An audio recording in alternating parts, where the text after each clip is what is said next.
Hello, welcome to my channel. Today we have Glenn Allen Tweten. He went missing, it says January 1st, 1978, but I'm not sure if that's an exact date or not. He went missing from Amanda Park, Washington. He was 23 years old, 5'6", 170 pounds. It says he was white Caucasian.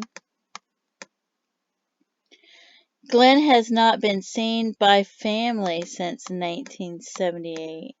He had brown hair and brown eyes. So, and they don't have any idea what happened to him. And here's a photo. And I did try to search a little bit for the state of Washington. Let's see. And when I did a name escape search for Washington, there were two people that came up. And this one was found June 27th, 1978. But they could have been anywhere between 20 and 70 years old, and it sounds like they were older. They were 5'6" and 130 pounds. And they had only been dead for one day. Why don't they have a photo? I bet they have a photo somewhere, right? Estimated PMI 1 day. Body of an adult, possibly Caucasian male, found in an abandoned Cadillac apartment building located above the old Grub Steak restaurant, also closed in Spokane, Washington. The building was known to be frequented by transients looking for a place to stay. Internal autopsy findings indicated that the male was most likely middle-aged. No fingerprints available due to charring. The descendant was indentuous. There had been remote amputation of the left forefinger, distal to metacarpal phalangeal joint. The was signs. Okay, that should be there was signs of. Anyway, it talks about different things, and it looks like they might have been an alcoholic, whoever they were, and had a history of alcoholism. And they did have brown hair. The left index finger had been remotely amputated distal to the metacarpal. Okay, well healed. So somebody between the ages of 20 to 70 years old was found in June 27th, 1978 in Spokane, Washington. So I don't know. And then the other one is years later. And I don't know if there's any place else he could be. And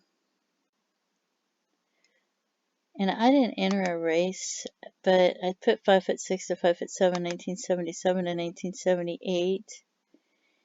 And so I don't know if something happened to him or, yeah. And then I go to 1980 and I can raise the age in case something happened to him later.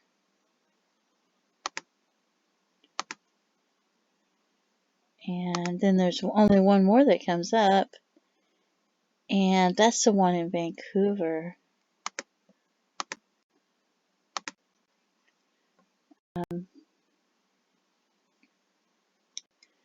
1982, found July 1982, 20 to 35 years old, in Vancouver, Washington. 5'7", 150 pounds. Recovered from Columbia River. Thought to be of Asian ancestry. That doesn't necessarily mean that, though. Oh, yeah.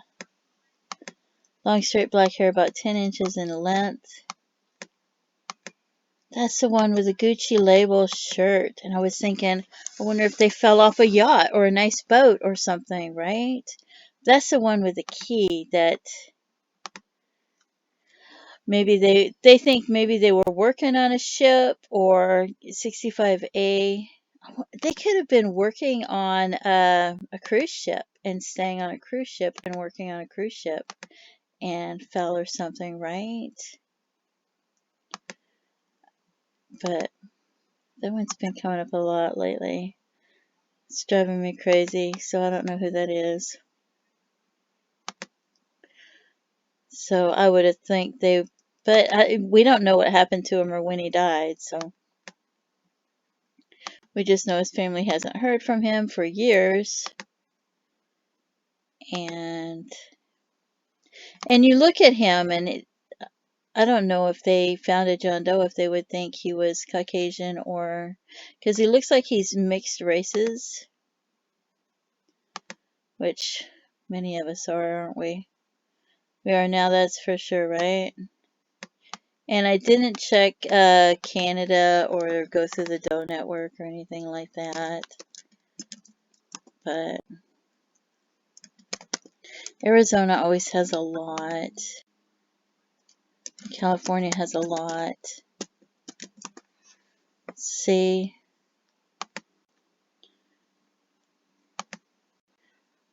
Arizona seems to have a lot in that Maricopa area.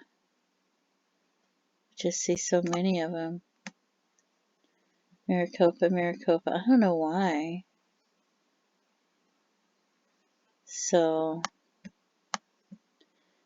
there's some other ones that come up if you do a search, if you do it for other states as well, you know. You can add other states to it. Anyway, if you have any information about what may have happened to him, please contact authorities and let them know. Maybe you knew him. Maybe you were friends with him. Maybe you were neighbors with him. If you have any information, you have to realize it's been a lot of years and they used to write things down. They may not have that much information on him at all now. And it would be nice if you gave him information. Even if you gave him information years ago, and you don't think they have that information now, or you didn't think it was relevant and now you think it might be relevant because you realize it's been a lot of years and they may not have access to the information they once did, it would be great if you could give them any information that you have available to help them solve the case. Maybe who his friends were, who he was hanging out with, where he was staying, any kind of information. And maybe you knew who he was dating, and maybe they might have information. Maybe you heard information through the grapevine, through your mother's, grandmother's, brothers, sisters, cousins, nephew, and it's hearsay, but you should, it's not like you're going to court. If you have information to give investigators, you should give them the information. Let them know it's hearsay if you don't know that it's true. And let them decide if it's relevant to see if it helps the case so that they have notes on the case because it's been a lot of years. And don't forget to pray for his loved ones and his family. And please feel free to leave comments. Thank you so much for tuning in. Have a great day. Bye-bye.